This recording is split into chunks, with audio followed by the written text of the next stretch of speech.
Now we'll look at rocket propulsion. Um, you can think of rocket propulsion as so again we are looking at external forces is dp by dt, and we'll look at situations where the external force is zero. So in rocket propulsion, momentum is conserved. So here's rocket propulsion is you can think of it essentially like this. So here's a rocket as you can think of the rocket as a cannon with several shells, and let's say this is at rest. Every time you fire a cannon, you recoil, and if you want to keep going faster, you keep firing cannons and you go faster and faster.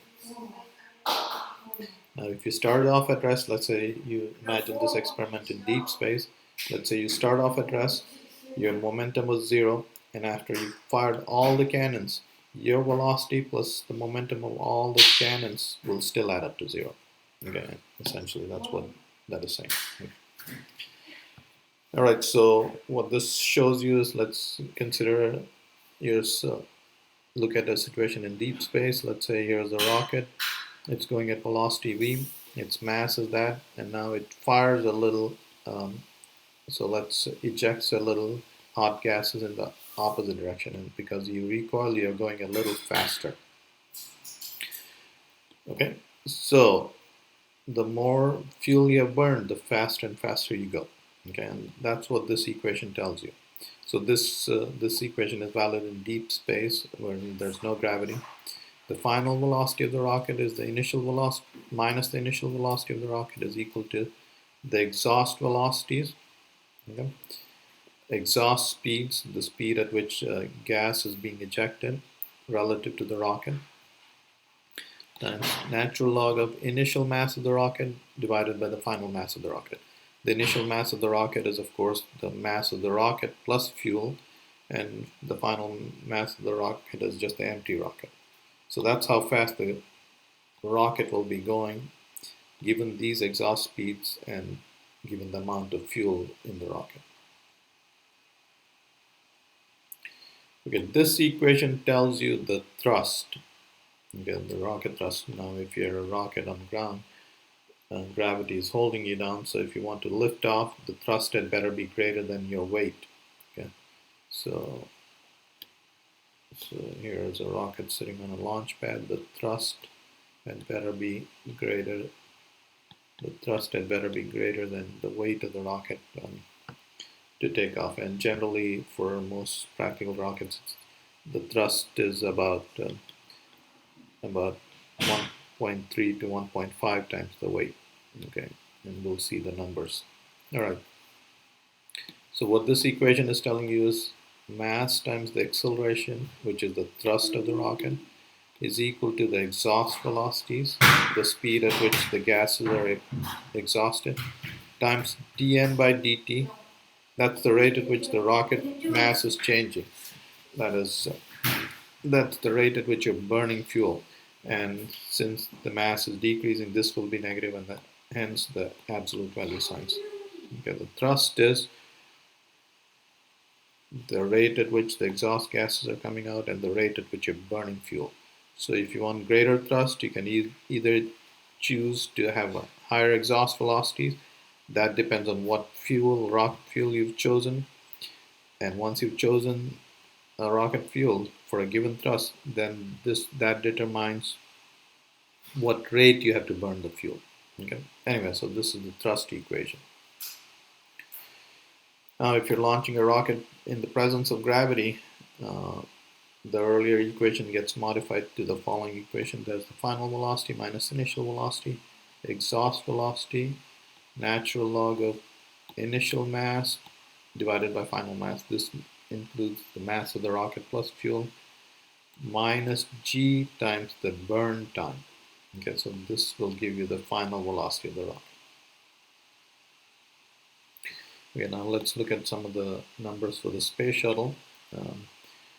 So the shuttle, when it took off from the Kennedy Space Center, by the time it took 8 minutes to reach a speed of 28,000 kilometers per hour, roughly 19,000 miles an hour. Okay, so this corresponds to an average acceleration of 16 meters per second square, so 1.5 Gs for 8 minutes. And so you're maintaining an average acceleration of 1.5 Gs for 8 minutes. As a comparison, your car, even a high-powered sports car, is not able to well, most regular cars can give you maybe half a G for about 3-4 seconds. That's it. Okay, so the space shuttles, these are the 3 main engines, and these are the solid rocket boosters.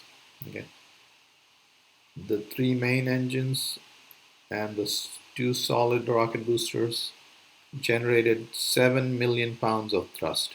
So that much thrust. So with that much thrust, of course, you can lift anything whose mass is less than that. And the total initial mass was just 2 million kgs. So you can see the initial thrust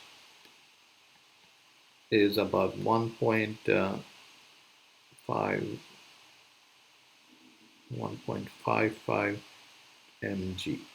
So for the space shuttle, like I said, this number is about 1.5. Okay. Anyway, so obviously, so that's what we want. So here's the space shuttle on the rocket. The thrust is 1.55 mg, and this is mg. And since this force is greater than that force, you can lift off. Okay, what these give you the numbers.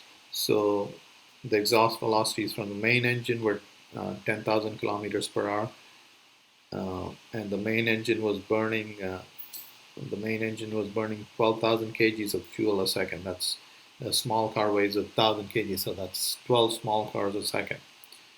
And the solid rocket boosters burned 5,000 kgs per second for 120 seconds.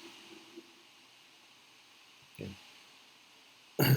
So this orange tank, the main engines burnt liquid hydrogen, which was stored in this orange tank.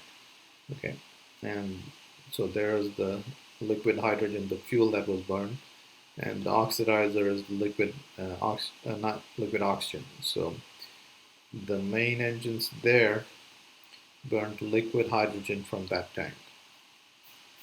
So these engines burnt liquid hydrogen that was stored in this tank, and at the top was the oxygen. The solid rocket boosters had solid fuel, okay, and we needed these at the launch pad because the shuttle was so heavy, so you needed extra power. Okay, and here are some amazing numbers. The power output of just the 3 space shuttle main engines, so just these 3 main engines, our power output was which burns, it was 24 million horsepower. That's the same as 13 Hoover dams. So the power generated just by these 3 main engines was the same as 24 million horsepower. It's having 13 Hoover dams going full bore. It was an absolutely amazing machine. All right.